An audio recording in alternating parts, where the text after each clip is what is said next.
Hello and welcome to Lecture 6.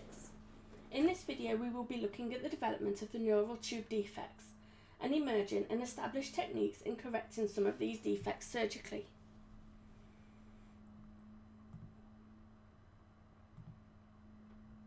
By the end of this video and after any further study, you should be able to describe the surgical approaches that can be used to treat the fetus in utero. This includes open fetal surgery, fetoscopy, and compare the risks and the benefits of each. Discuss prenatal surgical repair of a myelomeningocele and congenital diaphragmatic hernia and how this compares to postnatal repair, and appreciate the potential for stem cell interventions in the future to treat NTDs. Now it goes without saying, because I know you're mindful about where you view these lectures, but please bear it in mind that these slides contain images of fetal surgery and congenital malformations that some people may find upsetting. So this image on the left might bring you back some deep and hidden memories of your medicine program. The image demonstrated is a dorsal perspective of neurulation and the folding of the neural plate. To orient you, the top of the image, we are looking at the cranial aspect and the swellings which will go on to form the primary brain vesicles. And as we move down the image, we can see the beginnings of what will eventually go on and form the spinal cord. The image on the right is quite a famous image. Occasionally you see it pop up on your Facebook and Instagram feeds. This is a photograph that was taken during open fetal surgery for the treatment of a neural tube defect, and will form the basis of a lot of the discussion we are going to have today. The fetus in this image is about 20 weeks into gestation, so you can see how tiny but fully formed everything is during this part of the development. So the skill of the surgeon, I can only assume, is phenomenal. So there are two kinds of fetal surgery. One is open surgery used for treating conditions such as a meningomyelocele, and the other is a fetoscopy, which is considerably less invasive. The latter can be used in the event of fetal urinary tract obstruction, twin-to-twin transfusion syndrome, and twin reverse arterial perfusion, and it has been tried in congenital diaphragmatic repairs and is still considered experimental in the treatment of amniotic band syndrome. Both of these methods can use CT and MRI to plan surgical intervention.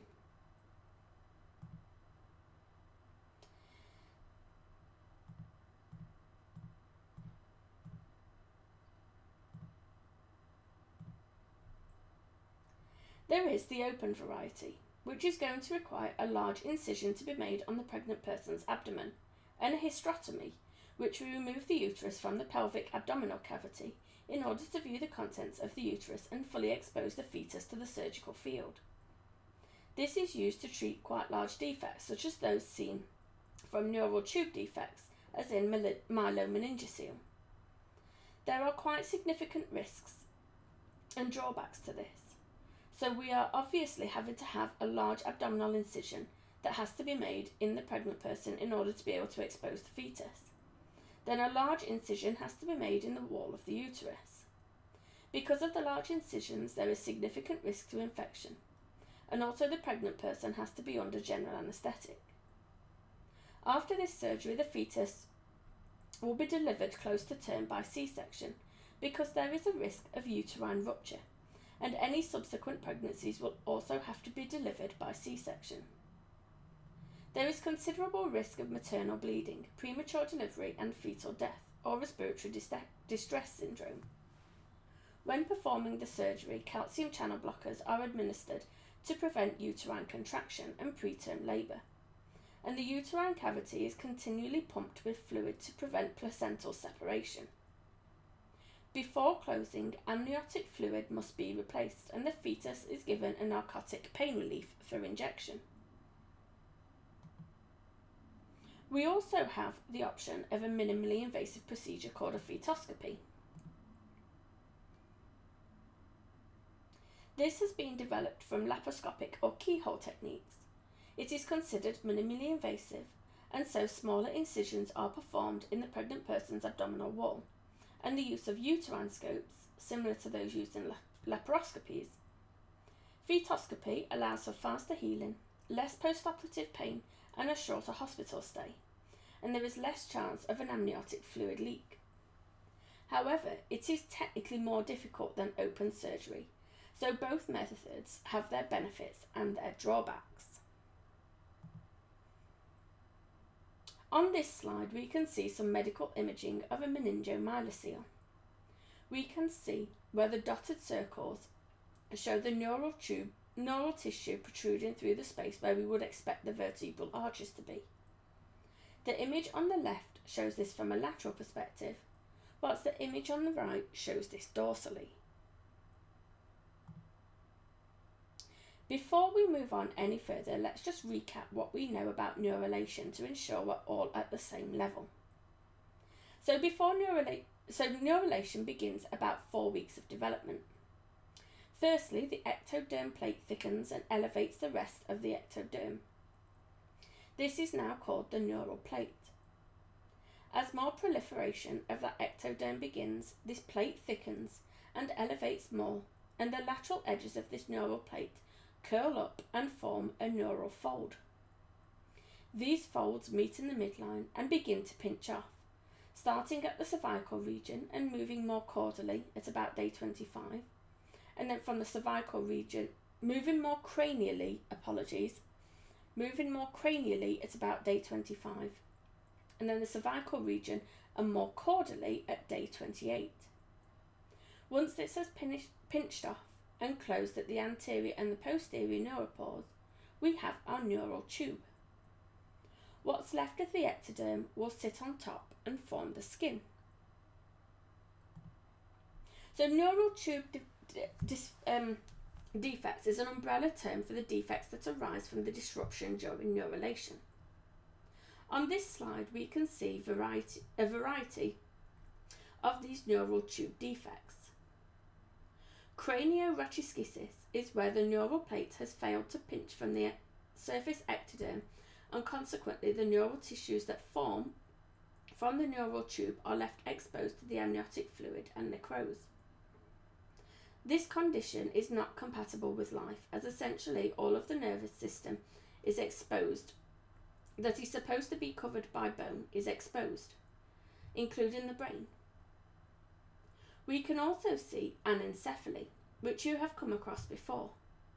This is where the anterior neuropore has failed to close and amniotic fluid degrades the developing forebrain and it fails to develop. There is normally a complete lack of tissue overlying the remaining brain. And again, this is incompatible with life. Now, drawing your attention to the bottom images, these are all forms of spina bifida, which is another umbrella term used to describe the lack of formation of the vertebral arches. Again, this comes in a variety of severity, from spina bifida occulta, where the vertebral arches fail to form, but the spinal cord and meninges remain within the spinal canal and are protected. This is often diagnosed immediately after birth. A meningomyelocele is slightly more severe, where the meninges protrude through the space left by the absent vertebral arches. And the most severe, we have a myelomeningocele, where the meninges and the spinal cord protrude through this space. This is often lacking in skin that covers the CSF pouch, so the outcome for a meningomyelocele can be significantly poor. And on this slide, we can see a summary of those 3 types of vertebral defects. Pause the video if you wish to take further notes.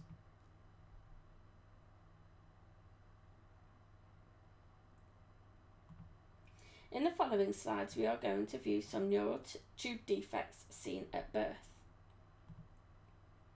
On this picture, we can see a myelomeningocele. On the dorsal aspect of this baby, we can see the bulging of the CSF cyst, and the translucency suggests there is also a lack of skin covering this cyst, and nervous tissue within the sac of fluid.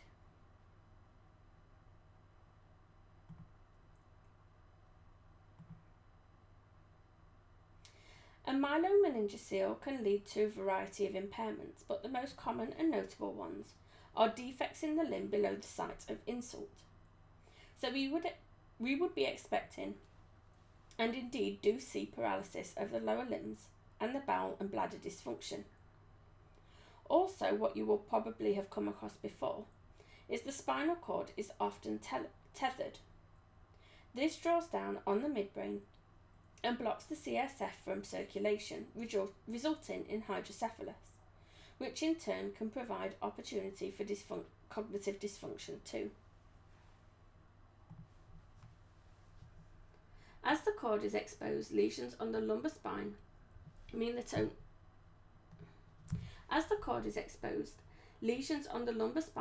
only 3 to 15% of individuals with an MMC can retain the ability to walk. And because of the tethered cord, there is often a great need for further surgeries post-repair to place ventricular shunts. Traditionally, a meningomyelocele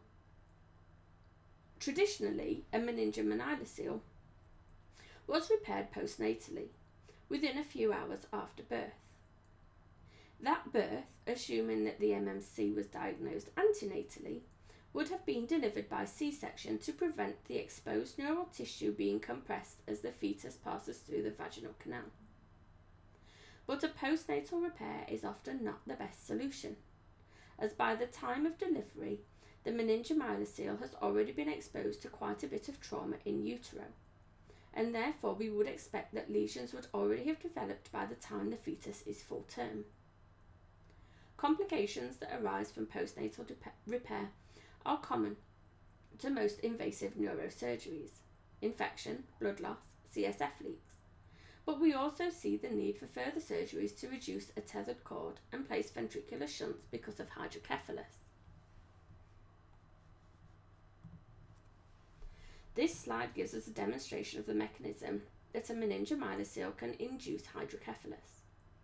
Essentially, the tethered cord, trapped by adhesions from surgery, draws the brainstem inferiorly as the fetus grows, which blocks the circulation of CSF, and an accumulation of CSF occurs in the cranium, which will eventually have a knock-on effect on and produce other neurological deficits, such as cognitive dysfunction.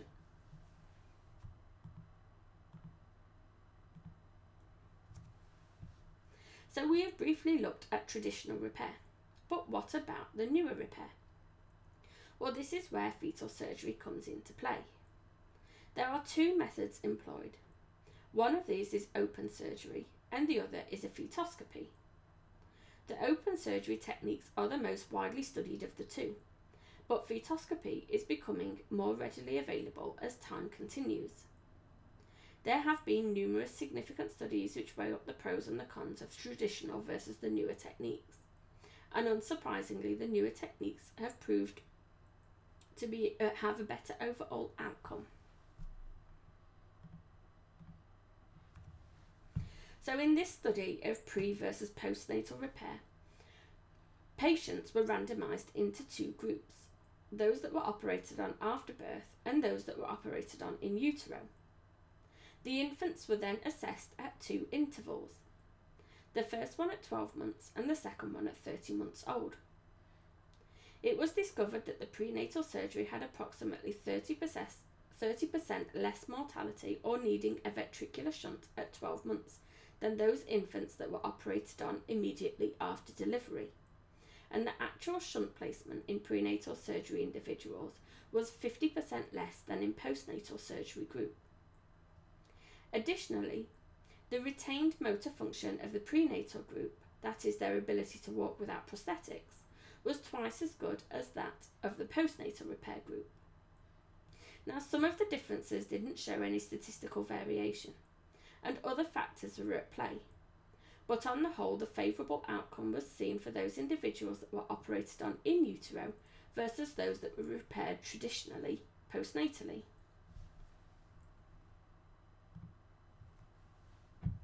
In addition to the modern in utero repair, scientists are currently investigating the utilisation of stem cells. This study revealed that a rat model, mesenchymal cells were able to repair a neural tube defect. Unfortunately, the rats were called before birth, so it wasn't possible to determine what the motor function was like. But certainly over the next few years we can imagine that we will be able to see more developments in this area.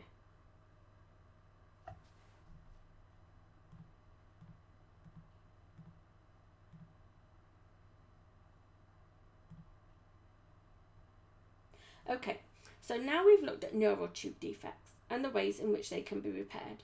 Let's have a look at some other congenital defects that have been operated on in utero, and starting with the congenital diaphragmatic hernia. So on this image, this image on the right demonstrates what we can expect to see, which is the gut and associated structures pushing through into the thorax.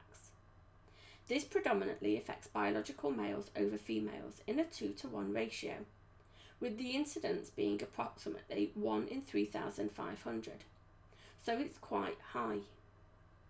We also know that most of the defects are seen on the left side, which potentially may indicate a laterality defect. Fairly often these are identified during prenatal screening. They can be isolated or associated with other defects such as neural tube defects, trisomy 18, or other less known syndromes. But how does a diaphragmatic hernia develop? Well, these transverse images can give us a good idea. Essentially, there is failure of the closing of the pleuroparietal membranes, which leaves the pleuroparietal canals open. As the abdominal cavity is already under quite a bit of stress from the developing GI tract, the pressure in the abdomen increases after physiological herniation. The gut looks for a way to disperse this pressure. When the pleuroparietal canals are left open, the gut herniates into the canal and ends up in the thorax. As mentioned, most of these are predominantly on the left-hand side.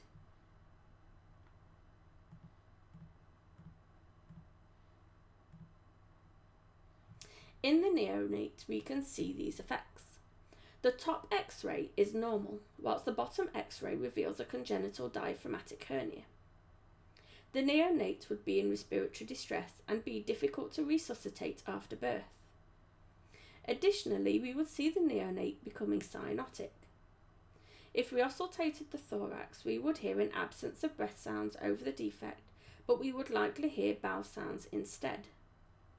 Additionally, the heart sounds would be displaced as the hernia has caused a midline shift of the mediastinum.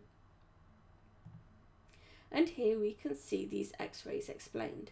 The top one is still the normal X-ray, whilst the bottom one demonstrates the hyperplastic left lung, the mediastinal shift, and the bowel contents within the thorax.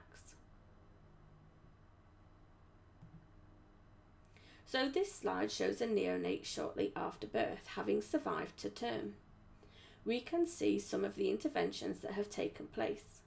So we see the endotracheal tube, so this baby is being mechanically ventilated. We can also see that we have placed an umbilical arterial catheter for arterial access. We can see how the ribs in the infant are far more horizontal than we would see in an adult. This is the same for all infants, and this makes ventilation much less efficient than in adult ventilation, which is why when we see babies in respiratory distress relying heavily on abdominal breathing, as their thorax isn't particularly good at changing the volume even before we had any difficulties. On the left side of this infant, we can see bowel contents within the thorax.